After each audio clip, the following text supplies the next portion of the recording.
अस्सलाम वालेकुम dear students, I hope you all are doing your well. Okay students, तो हम एक्सरसाइज 5.3 की तरफ मूव ऑन करते हैं। इस एक्सरसाइज में हमने पिछले एक्सरसाइजेस में पढ़ा था इम्प्रॉपर इंटेग्रल्स, उनको कैसे सॉल्व करते हैं। लाइक 5.2 में भी हमने पढ़ा था इम्प्रॉपर इंटेग्रल्स के बारे में। अब हमारे पास आगे 5.3 में इम्प्रॉपर इंटेग्रल्स की कुछ टाइप्स आ रही है, उनको हम डिस्कस करेंगे और उनको किस तरीके से सॉल्व किया जाता है, ये सब आपको मैं बताती हूँ। फर्स्टली मैं आपको इम्प्रॉपर इंटेग्रल का बता देती हूँ कि इम्प्रॉपर इंटेग्रल कब होता है, इसका क्या ये सारा सीन है। ठीक है, तो सबसे पहले इम्प्रॉपर इंटेग्रल क्या होता है। इम्प्रॉपर इंटेग्रल का मतलब है कि आपके पास अगर कोई क्वेश्चन है, उसमें जो इंटेग्रल के साथ जो लिमिट्स है, या तो कोई एक लिमिट या तो दोनों लिमिट्स जीरो के इक्वल हो जाए। मीन्स अगर ये वाली फॉर्म आ रही है, ये वाली फॉर्म आ रही है, कुछ भी हो सकता है ना इंटेग्रल के साथ, या यहाँ पे भी इस तरह से कुछ आ रहा है, तो ये हमारे पास इम्प्रॉपर है। मीन्स के यहाँ पे कोई ना कोई लिमिट हमारे पास इन्फिनिटी होनी चाहिए। ठीक है, तो ये हमारे पास इम्प्रॉपर इंटेग्रल फॉर्म बन जाती है।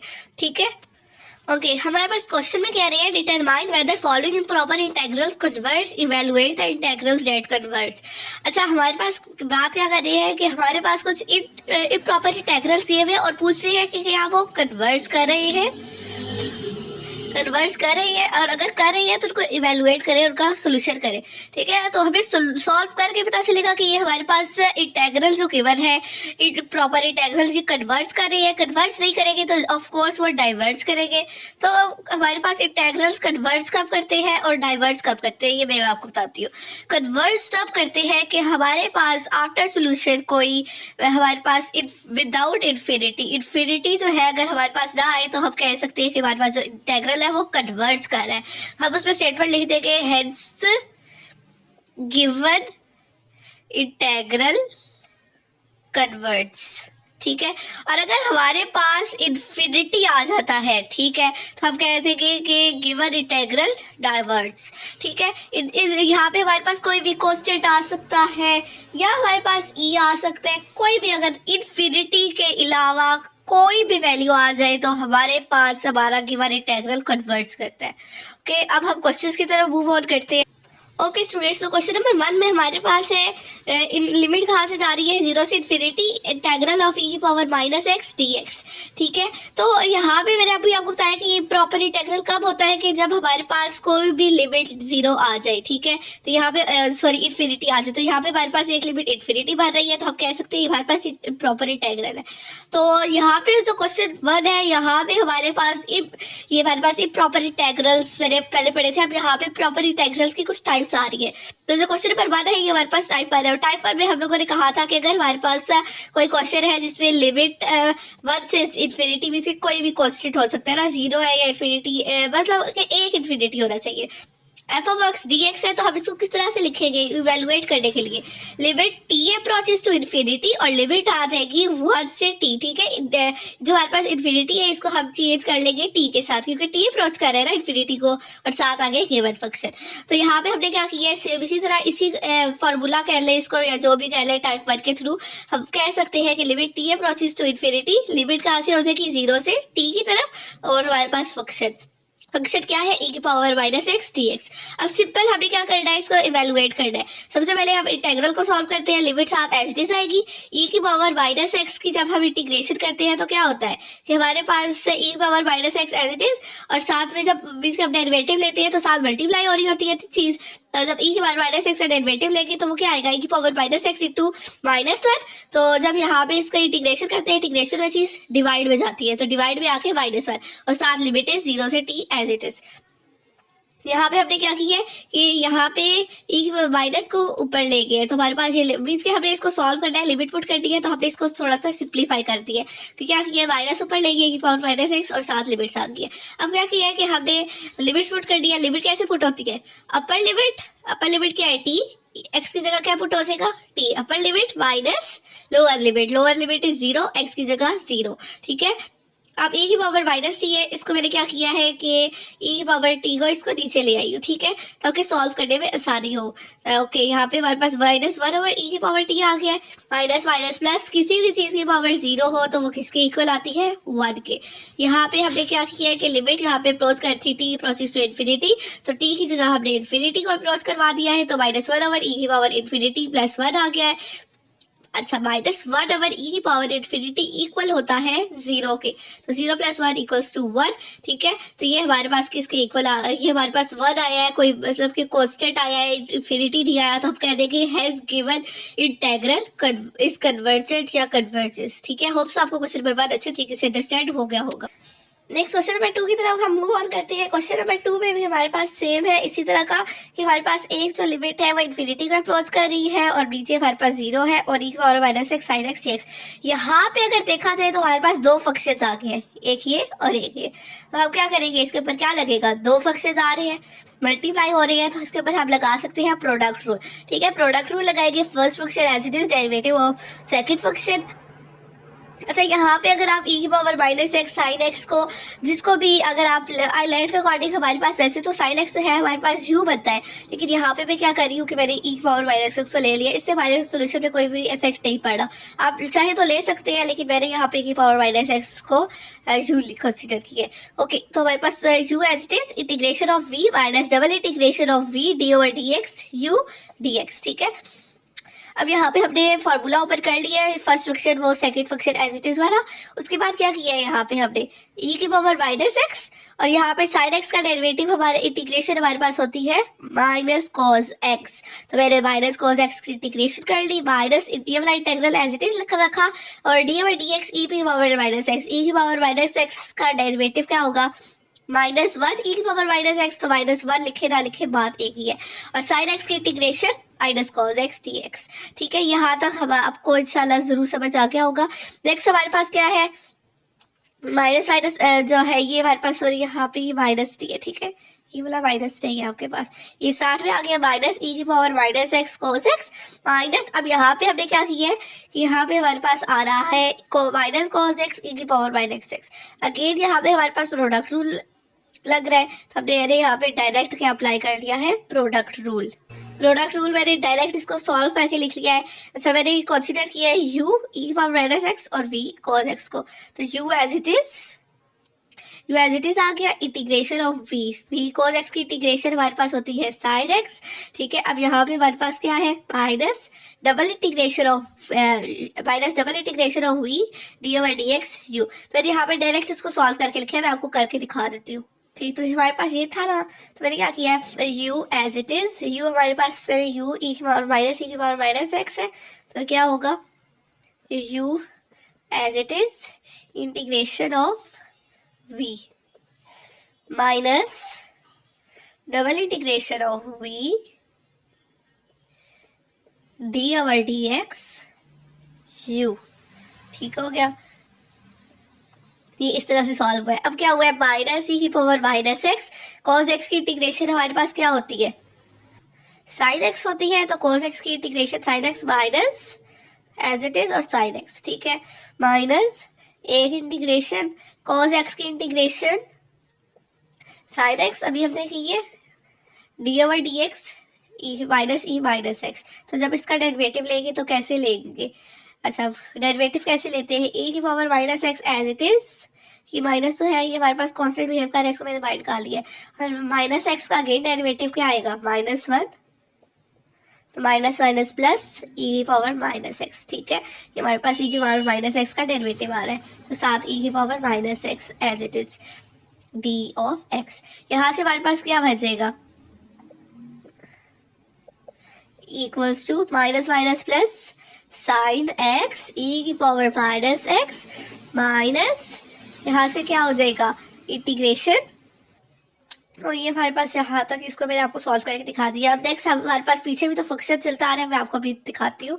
ये देखिए जी, ये हमारे पास पीछे भी फंक्शन चलता आ रहा था, मैंने आपको बस ये स्टेप जो मैंने डायरेक्ट कर दिया था, ये मैंने आपको यहाँ पे खोल के दिखाती है। बस क्या है, ये देखिए यहाँ तक मैंने आपको दिखा दी है। अब क्या हो रहा है कि यहाँ पे इंटीग्रेशन अप्लाई हो गई है, अब ये मल्टीप्लाई हो रही है ना अंदर, तो मैंने क्या किया है, -e⁻x cos x minus e⁻⁻x sin x minus, हमारे पास क्या हो गया यहाँ पे, ये वाला माइनस, एक ये माइनस माइनस प्लस हो गया था, प्लस माइनस माइनस, ठीक है, तो माइनस ये हमारे पास इंटीग्रेशन एज इट इज।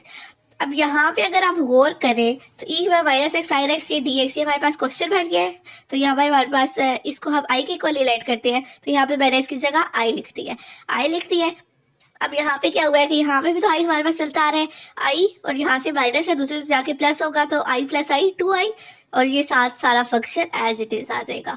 अब नेक्स्ट स्टेप में क्या किया है हमने, आई हमारे पास किसके इक्वल है, और minus x sine x D x के, तो हमारे पास ये इंटीग्रेशन होगी और यहाँ पे हमारे पास ये वाला फंक्शन एज इट इज आ गया। टू यहाँ पे जो है मल्टीप्लाई हो रहा है, दूसरी तरफ आके डिवाइड हो जाएगा। यहाँ तक आपको समझ आ गया होगा। और यहाँ से हमने क्या किया है, माइनस ई की पावर माइनस एक्स को कॉमन ले लिया और इधर हमारे पास sine x plus cos x रह गया है। तो नेक्स्ट हमारे पास क्या हुआ है, यहाँ पे ये देखिए जी, यहाँ पे हमारे पास हो रहा था ये 2 डिवाइड हो रहा था। हमने नेक्स्ट स्टेप में भी क्या किया, हमने अब डायरेक्ट हमारे पास अभी हमने इस चीज़ को सॉल्व कर लिया ना, तो अब हमने क्या करते हैं कि यहाँ पे हमारे पास लिमिट्स भी तो साथ है, चलती आ रही है। तो मैंने क्या किया है कि यहाँ पे जो मेरे पास लिमिट्स चलती आ रही थी मैंने साथ अब इसको सोल्यूशन करने के बाद इसकी लिमिट अप्लाई कर ली है। तो लिमिट अगर यहाँ पे इन्फिनिटी को अप्रोच करनी हो तो मैंने आपको फर्स्ट केस में दिखाया था, केस नंबर 1 में कि t approaches to infinity, limit हो जाती है 0 से t तक और साथ गिवन फंक्शन। अब यहाँ पे हमारे पास ये गिवन फंक्शन था। अब यहाँ पे मैंने क्या किया कि यहाँ पे मेरे पास e power minus x over 2 sign x plus cos x यही आया था। लिमिट्स मैंने अप्लाई कर लिमिट्स साथ लिख ली है एज इट इज। और लिमिट्स हमारे पास क्या है, लिमिट अप्लाई होगी अपर लिमिट माइनस लोअर लिमिट। तो ये मैंने लिमिट्स अप्लाई की है। तो e की पावर ये हमारे पास किसके इक्वल आ जाएगा, 0 के इक्वल, क्योंकि माइनस e की पावर जब इन्फिनिटी लेंगे तो वो 0 के इक्वल ही आ जाएगा और साथ मल्टीप्लाई हो रहा है तो 0 आ जाएगा। Plus 1/2 as it is, 1/2 answer आ जाएगा। तो हम कह सकते हैं ये हमारे पास कन्वर्ज कर रहा है। तो यहाँ पे मैंने लिमिट अप्लाई की है, आपको मैं करके दिखा देती हूँ। लिमिट अप्लाई कैसे होगी, limit t approaches to infinity as it is, upper limit minus lower limit, upper limit t है तो क्या हो जाएगा e की power minus t over 2, upper limit sine t plus cos of t, ठीक है, प्लस अच्छा माइनस लोअर लिमिट हमारे पास क्या है 0। तो यहाँ पे जब मैं करूँगी e की power minus 0 over 2 into sine 0 plus cos of 0, ठीक है, ये सारा हो गया। यहाँ पे क्या आ रहा है हमारे पास, ये लिमिट अप्लाई हो रही है। तो जब ये सारी लिमिट अप्लाई हो लिमिट इसको जब भी एज इट इज रखते हैं ना, ये आगे हम लिमिट अप्लाई करते हैं। पहले हम इसको देख लेते हैं, जब इसको हम लोग सॉल्व करेंगे तो हमारे पास क्या होगा, यहाँ से देखिए साइन 0 और कॉस 0, एक हमारे पास साइन 0 आई थिंक हमारे पास साइन 0 0 के इक्वल होता है और कॉस 0 1 के इक्वल होता है, या ये शायद साइन 0 1 के इक्वल होता है, आप लोग चेक कर लेना। लेकिन जो भी है, हम यहाँ पे जब 1 + 0 करें, 0 + 1 करें, बात तो एक ही आती है। और यहाँ पे इसकी पावर 0 है तो यहाँ पे हमारे पास क्या आएगा 1, ठीक है।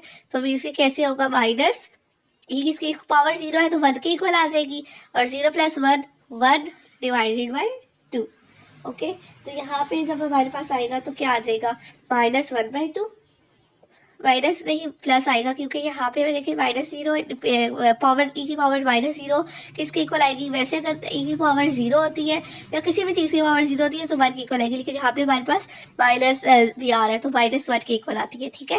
तो माइनस माइनस प्लस प्लस 1/2। और जब यहाँ इसके अदर यहाँ पे जब टी अप्रोचेस टू इन्फिनिटी का है ना, तो टी की जगह जब हम इन्फिनिटी अप्रोच करवाएंगे कि power -∞/2 sine infinity plus cos infinity, तो ये सारा हमारे पास टर्म हो जाएगी 0 के इक्वल। तो 0 + 1/2 हमारे पास आ जाएगा 1/2 पे। कह सकते हैं कि हेंस गिवन इंटेग्रल कन्वर्ट्स। तो ये हमारे पास इंटेग्रल कन्वर्ट्स कर रहा है। उम्मीद करती हूँ आपको क्वेश्चन नंबर 2 भी अच्छे तरीके से समझ आ गया होगा। क्वेश्चन नंबर 3 हमारे पास बिल्कुल सिंपल सा। इसमें क्या है कि dx ओवर 1 + x का स्क्वायर, इसके 1 ओवर 1 + x का स्क्वायर इंटू dx। अच्छा, 1 ओवर 1 + x का स्क्वायर की इंटीग्रेशन ऑफ कोर्स सबको पता है ये चीज़ के tan इनवर्स की इक्वल होती है tan इनवर्स ऑफ t। तो हमारे पास क्या आ जाएगा, और साथ हमने लिमिट्स अप्लाई कर दी है यहाँ पे। तो limit t approaches to infinity as it is tan inverse t, ये हमारे पास लिमिट्स आ गई। अब क्या करते हैं, लिमिट जो है वो अप्लाई कर लेते हैं। Upper limit minus lower limit आ गई, और लिमिट्स अप्लाई करके tan इनवर्स ऑफ 0 0 के tan inverse of 0 as it is आ गया, minus tan inverse of t जो है हमारे पास क्या है, t अप्रोच कर रहा है इन्फिनिटी को, तो हमने t की जगह इन्फिनिटी को अप्रोच करवा दिया। टेन इनवर्स ऑफ जीरो हमारे पास जीरो के इक्वल होता है, minus tan inverse of minus infinity हमारे पास माइनस पाई ओवर टू के इक्वल होता है, तो minus minus plus pi over two. हमारे पास इन्फिनिटी के बगैर कोई भी चीज़ आ रही है तो आप कह देते हैं हमारे पास इंटेग्रल कन्वर्ट कर रहा है, तो हमारे पास इंटेग्रल कन्वर्ट कर रहा है। क्वेश्चन नंबर 4 हमारे पास है कि minus 2x cos 2x dx। तो क्वेश्चन नंबर 2 जो हमने किया था सॉल्व, उसमें हमारे पास क्या था, e की power minus x sine x, और यहाँ पे हमारे पास साइन एक्स की जगह बस आ रहा है cos 2x। तो इसके ऊपर भी क्या होगा, प्रोडक्ट रूल लगेगा। प्रोडक्ट रूल लगने के बाद सिंपल वही आपके पास फर्स्ट केस में लिमिट अप्लाई होगी, और लिमिट अप्लाई करने के बाद आप लिमिट जो टी अप्रोचेस टू इन्फिनिटी का रहा होगा उसको अप्लाई करवाएंगे। तो ये सेम स्टेप इसके क्वेश्चन नंबर 2 वाले है, तो ये आपने खुद करना है। अगर आपको फिर भी नहीं समझ आ रहा तो आप मुझे कमेंट सेक्शन में बताइए, मैं नेक्स्ट लेक्चर इसी के ऊपर बना लूंगी। क्वेश्चन नंबर 5 देख ले। क्वेश्चन नंबर 5 में हमारे पास ये चीज आ रही है, एक हमारे पास लिमिट माइनस इन्फिनिटी है और एक जीरो है। तो यहाँ पे हमने क्या किया है कि limit t approaches to infinity minus t से जीरो। ठीक है, यहाँ पे आपको मैंने फर्स्ट केस में बहुत अच्छे तरीके से बता दिया कि हमारे पास अगर इस तरह से कोई भी एक इन्फिनिटी आ रही हो तो हम लोग limit t approaches to infinity, और इन्फिनिटी वाले की जगह हमारे पास टी आ जाते हैं, और ऊपर वाली लिमिट दूसरी लिमिट एज इट इज, साथ वाली ये वाली चीज एज इट इज आ गई। अब यहाँ पे मैंने क्या किया है कि 2x माइनस वन नीचे पावर 3 थी, ऊपर जब लेके जाओगी तो -3 हो जाएगी, ये सारा कुछ एज इट इज आ गया। अब यहाँ पे अगर आप देखें तो मैंने क्या किया है, यहाँ पे मेरे पास इसके ऊपर मैं ना पावर रूल अप्लाई कर सकती थी ना कुछ कर सकती थी, इसलिए मैंने क्या किया, यहाँ पे मल्टीप्लाई और डिवाइड कर लिया। क्योंकि अगर हम इसका डेरिवेटिव लें तो क्या आता है, 2 प्लस जीरो आता है ना, इसके 2 ही हमारे पास आता है। तो इसके मैंने क्या किया, 2 और 2 को मल्टीप्लाई कर लिया और साथ डिवाइड भी कर लिया, तो ये मेरे पास सिर्फ फंक्शन बन गया। और ये इसका डेरिवेटिव 2x माइनस वन का डेरिवेटिव हमारे पास 2 ही होता है, तो ये मेरे पास फंक्शन और डेरिवेटिव बन गया। तो फंक्शन और डेरिवेटिव बना है, तो मैंने क्या किया कि 2x माइनस वन फंक्शन और डेरिवेटिव जब आता है तो हमारे पास फंक्शन के ऊपर पावर रूल अप्लाई हो जाता है। फंक्शन एज इट इज, उसके ऊपर पावर रूल अप्लाई किया, साथ लिमिट्स अप्लाई की, लिमिट लिखी। लिमिट्स अप्लाई करने के बाद क्या किया, -3 + 1 हमारे पास क्या हो जाता है -2। जब इसको मल्टीप्लाई करेंगे, क्वेश्चन भी हम कर रहे हैं 1/2 के साथ जाके मल्टीप्लाई हो जाएगा, तो हमारे पास -1/4 आ जाएगा, साथ लिमिट्स एज इट इज।